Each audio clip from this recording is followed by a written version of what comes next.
పోతున్నారు. ఆ తర్వాత డిప్యూటీ సీఎం పవన్ కళ్యాణ్ ప్రమాణం చేస్తారు. తర్వాత మిగిలిన 23 మంది మంత్రుల ప్రమాణం ఉంటుంది. మంత్రుల తర్వాత మహిళా ఎమ్మెల్యేలు ప్రమాణ స్వీకారం ఉంటుంది. ఆ తర్వాత ఎమ్మెల్యేల ప్రమాణ స్వీకారం ఉంటుంది.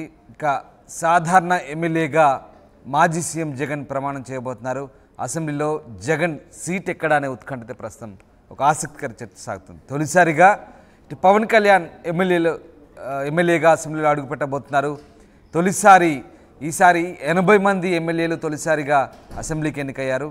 ఇక రేపు స్పీకర్ను ఎన్నుకోబోతున్నారు ఎమ్మెల్యేలు. మొత్తం మీద ఇవాళ కొత్త అసెంబ్లీ కొలువు తీరింది. కొత్త అసెంబ్లీ సమావేశాలు ప్రారంభమయ్యాయి.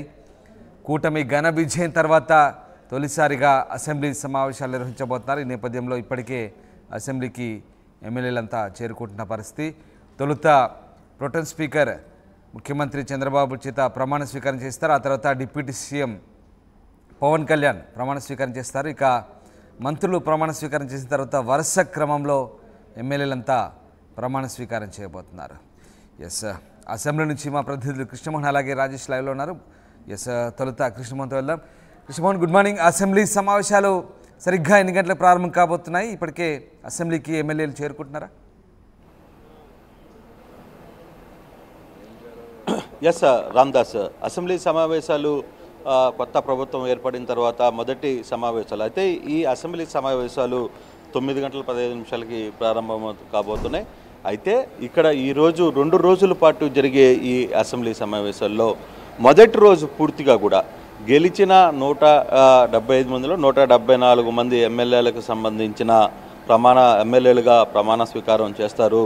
ఉదయం నుంచి కూడా వరుసగా ఇదే కార్యక్రమం జరుగుతుంది. మొదటగా ప్రాధాన్యతలో ఫస్ట్ ముఖ్యమంత్రిగా చంద్రబాబు నాయుడు ప్రమాణ స్వీకారం చేస్తారు. తర్వాత పవన్ కళ్యాణ్ చేస్తారు. తర్వాత డిప్యూటీ సీఎం హోదాలో ఆయన చేస్తారు. తర్వాత శాసనసభ మంత్రి చేస్తారు. తర్వాత మంత్రులు చేస్తారు. మంత్రులు చేసిన తర్వాత మహిళా ఎమ్మెల్యేల చేత ప్రమాణ స్వీకారం చేయిస్తారు. ఆ తర్వాత అక్షరంతో ప్రారంభమయ్యే అంటే ఏదైతే మొదటి న్యూమరికల్ స్టార్ట్ అవుతుందో దాంతో మిగిలిన ఎమ్మెల్యేలందరినీ ప్రమాణ స్వీకారం చేయించే పరిస్థితి ఉంటుంది. దాదాపుగా ఈరోజు అసెంబ్లీలో మొత్తం కూడా గెలిచిన ఎమ్మెల్యేలందరి చేత ప్రమాణ స్వీకార కార్యక్రమం పూర్తిగా సరిపోతుంది. అంటే ఈరోజు సాయంత్రం వరకు కూడా ఇదే పరిస్థితి కనబడుతుంది. అయితే ఈ కార్యక్రమం ఇలా ఈరోజు అసెంబ్లీలో జరిగితే ప్రోటం స్పీకర్ బుచ్చయ్య చౌదరి చేత ఈ ప్రమాణ స్వీకార కార్యక్రమాన్ని అయితే పూర్తి చేస్తారు. అయితే ఉదయాన్నే 8 గంటల నుంచి టీడీపీ ఎమ్మెల్యేలు చంద్రబాబు అందరూ కూడా బయలుదేరి దాదాపుగా వెంకయ్యపాలెం దగ్గర ఉన్న ఎన్టీఆర్ స్టాచ్యూ దగ్గరికి వచ్చి అక్కడ నివాళులు ఎన్టీఆర్కి అర్పించిన తర్వాత వాళ్ళు అసెంబ్లీకి చేరుకునే ప్రయత్నం చేస్తారు. దాని తర్వాత జనసేన అధ్యక్షుడు పవన్ కళ్యాణ్ మొదటిసారిగా అసెంబ్లీకి అడుగు పెడుతున్న పరిస్థితి. దాదాపుగా మనం కానీ చూసుకుంటే ఇప్పుడు ఈ అసెంబ్లీలో దాదాపుగా అంటే అలాగే బీజేపీ ఎమ్మెల్యేలు కూడా ఈరోజు అడుగు పెడతారు. ఈ సమావేశానికి సంబంధించి ఈరోజు ఈ సమావేశం పూర్తిగా గెలిచిన బీజేపీ, వైసీపీ, జనసేన తర్వాత టీడీపీ ఎమ్మెల్యేల చేత ప్రమాణ స్వీకారం ముగిసిన తర్వాత రేపు స్పీకర్ని ఎన్నుకుంటారు. కేవలం 2 రోజులు మాత్రమే ఈ ప్రక్రియ ఈరోజు ఇక్కడ అసెంబ్లీ సమావేశాలు ఈసారి జరుగుతాయి. మొదటిసారిగా దాదాపుగా 80 మంది కొత్తగా ఎమ్మెల్యేలుగా గెలుపొంది అసెంబ్లీలోకి అడుగు పెడుతున్న పరిస్థితి మనం చూస్తున్నాం. అసెంబ్లీ ఇక్కడ ఈరోజు జరుగుతున్న దాంట్లో అంటే సీట్ల కేటాయింపు ఈరోజు జరగదు. ఎందుకంటే కేవలం దీంట్లో అందరూ ఎమ్మెల్యేలు ఎమ్మెల్సీలు కూడా ఈరోజు వచ్చి ఇక్కడ కూర్చునే పరిస్థితి కనబడుతుంది. Free to all. ఈరోజు ఎవరు ముందుకు వస్తే వాళ్ళు ఎక్కడైనా కూర్చోవచ్చు. అది కేటగిరీ ప్రకారంగా కావచ్చు. మంత్రులు అయినా కూడా లేటుగా వస్తే వెనక కూర్చోవలసిందే. ముందుగా ఎవరు ఉన్నా కూడా కొత్తగా వచ్చిన ఎమ్మెల్యేలు ముందు వచ్చి కూర్చున్నా అక్కడ కూర్చోవలసిందే. అంటే ఇంకా స్పీకర్ ఎన్నిక జరగలేదు కాబట్టి ఎవరెవరికి ఏ స్థానాలు కేటాయించాలో అనే ప్రక్రియ ఈరోజు ఆ ఆలోచన ఉండదు. రేపు స్పీకర్ ఎన్నిక జరుగుతుంది. దాంతో సమావేశాలు కూడా వాయిదా పడతాయి. తర్వాత జరగబోయే అంటే నెక్స్ట్ సెక్షన్స్లో మాత్రమే ఎవరు ఎక్కడ కూర్చుంటారో అనే ఒక ప్రశ్న ఉదయిస్తుంది. చాలామంది ఈరోజు జగన్మోహన్ రెడ్డికి ప్రతిపక్ష హోదా లేదు కదా, ఆయన ఎక్కడ కూర్చుంటారు అనే ఒక చర్చ జరుగుతుంది. కానీ ఆ చర్చ ఈరోజు జరగదు. ఈరోజు ఎవరు ఎక్కడైనా కూర్చోవచ్చు. ఎమ్మెల్యేలు ముందుగా కూర్చోవచ్చు. 3 సీట్లు మాత్రమే రిజర్వ్గా ఉంటాయి. అది ఒకటి ముఖ్యమంత్రి స్థానం, తర్వాత డిప్యూటీ స్థానం, తర్వాత శాసనసభ వ్యవహారాల మంత్రి. ఈ 3 మాత్రమే రిజర్వ్గా ఉంటాయి తప్పితే మిగతా అన్ని సీట్లు కూడా ఎవరు ఎక్కడైనా కూర్చునే పరిస్థితి ఉంటుంది. ఎవరు ఎక్కడైనా కూర్చోవచ్చు ఈరోజు రేపు. అయితే రేపు అసెంబ్లీలో స్పీకర్ ఎన్నిక జరిగిన తర్వాత మాత్రమే సీట్ల కేటాయింపు ఫర్దర్గా ఏ విధంగా ముందుకు వెళ్తారు అనేది నెక్స్ట్ సెక్షన్ నుంచి ఫాలో అవుతుంది, కానీ ఈ సెక్షన్స్లో జరగదు.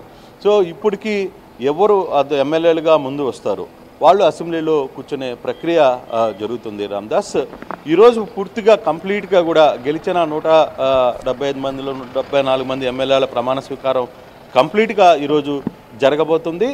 ఈ ఎమ్మెల్యేలు గెలిచిన ఎమ్మెల్యేలు ప్రతి పార్టీకి సంబంధించిన ఎమ్మెల్యేల చేత ఎమ్మెల్యేల ప్రమాణ స్వీకారం అయితే ఈరోజు జరుగుతుంది. ప్రోటెం స్పీకర్ బుచ్చయ్య చౌదరి చేతుల మీదుగా ఆయన ఆధ్వర్యంలో ఈరోజు ప్రమాణ స్వీకారం చేయించే నిబంధన ఉంటుంది. ఈరోజు అంతా కూడా ఎమ్మెల్యేల చేతనే ప్రమాణ స్వీకారం అవుతుంది. తర్వాత సభ వాయిదా పడుతుంది. రేపు నోటిఫికేషన్, ఈరోజు సాయంత్రానికి స్పీకర్ ఎన్నిక నోటిఫికేషన్ జరుగుతుంది. సో దానికి సంబంధించి ఆ సభలు ఎవరైనా ఉంటే పోటీలో ఉంటారు. వాళ్ళు పార్టీ కార్యక్రమాలు అంటే యాజ్ యూజువల్గా అది అయిన పత్రుడికి డిసైడ్ అయిపోయింది కాబట్టి నామినేషన్ ప్రక్రియ కూడా ఊరికే నామినల్గా జరిగే పరిస్థితే. సో రేపు స్పీకర్ ఎన్నిక, డిప్యూటీ స్పీకర్ ఎన్నిక రేపు జరుగుతుంది. ఈరోజు మాత్రం దీనికి సంబంధించి వ్యవహారంలో పూర్తిగా ఎమ్మెల్యేల గెలిచిన శాసనసభ్యుల చేత ప్రమాణ స్వీకారం చేసే ప్రక్రియ ఈరోజు కొనసాగుతుంది. రైట్ కృష్ణమణ, ఒకసారి మీరు అలాగే లైన్లో ఉన్నాడు. ఒకసారి అసెంబ్లీ లోపల రాజేష్ ఉన్నారు మనతో అందుబాటులో. ఎస్ రాజేష్, అసెంబ్లీ లోపల ఎట్లాంటి ఏర్పాటు చేశారు? ఇవాళ ముఖ్యంగా అసెంబ్లీ తొలిసారి ఇవాళ ప్రారంభం కాబోతుంది. సో తొలుత బీఏసీ మీటింగ్ ఎన్ని గంటలకు ప్రారంభం కాబోతుంది? అలాగే ముఖ్యంగా ప్రోటెం స్పీకర్గా ఎన్నికైనటువంటి బుచ్చయ్య చౌదరి ఎమ్మెల్యేల అలాగే ముఖ్యమంత్రి ప్రమాణ స్వీకార పర్యవేక్షణ, తర్వాత స్పీకర్ ఎన్నిక పర్యవేక్షణ అంతా కూడా ఆయన కన్సర్న్లో జరుగుతుంది కాబట్టి సో ఎట్లాంటి ఏర్పాటు చేశారు రాజేష్? 9:45కి అసెంబ్లీ ప్రారంభం కాబోతుంది. దానికి సంబంధించిన ఏర్పాట్లన్నీ చేశారు. ఎమ్మెల్యేలు కూడా ఇప్పటికీ ఒక్కొక్కరుగా ఇక్కడికి చేరుకుంటున్నారు. ఒకసారి ప్రస్తుతం మనం అసెంబ్లీ లోపల ఉన్నాము. ఇప్పటికీ అసెంబ్లీ ద్వారాన్ని పూలతో ప్రత్యేకంగా అలంకరించారు. కొత్తగా దాదాపు 80 మంది ఎమ్మెల్యేలు ఎన్నికైన నేపథ్యంలో కొత్తగా 80 మంది ఎమ్మెల్యేలు అసెంబ్లీలో అడుగు పెట్టబోతున్నారు. ముఖ్యంగా జనసేన పార్టీ చూస్తే కనుక జనసేన పార్టీ సంబంధించినటువంటి 21 మంది ఎమ్మెల్యేలు, భారతీయ జనతా పార్టీ సంబంధించిన 8 మందిలో 7 కొత్త ఎమ్మెల్యేలు, వీళ్ళంతా కూడా ఈరోజు తొలిసారి అసెంబ్లీలో అడుగు పెడుతున్నారు. ముఖ్యంగా పవన్ కళ్యాణ్, డిప్యూటీ సీఎం పవన్ కళ్యాణ్ మొదటిసారి అసెంబ్లీలో అడుగు పెడుతున్న నేపథ్యంలో పార్టీ శ్రేణులు కానీ ఎమ్మెల్యేలందరూ కూడా ఆయనతో కలిసి రాబోతున్నారు. ఆయన మొదటిసారి అసెంబ్లీలో అడుగు పెడుతున్నారు. రెండో ముఖ్యమైన విషయం ఏంటంటే నారా లోకేష్ మంత్రిగా ఆయన 2017లో అసెంబ్లీలో శాసనసభలో ప్రవేశించినప్పటికీ ఎమ్మెల్యేగా మొదటిసారిగా ఆయన అసెంబ్లీలో అడుగు పెడుతూ ఉన్నారు. వీళ్ళ మీద చాలా విమర్శలు గత 5 ఏళ్లుగా చేశారు. ఒకసారి కూడా ఎమ్మెల్యేకి వెళ్ళలేదని నారా లోకేష్ని పవన్ కళ్యాణ్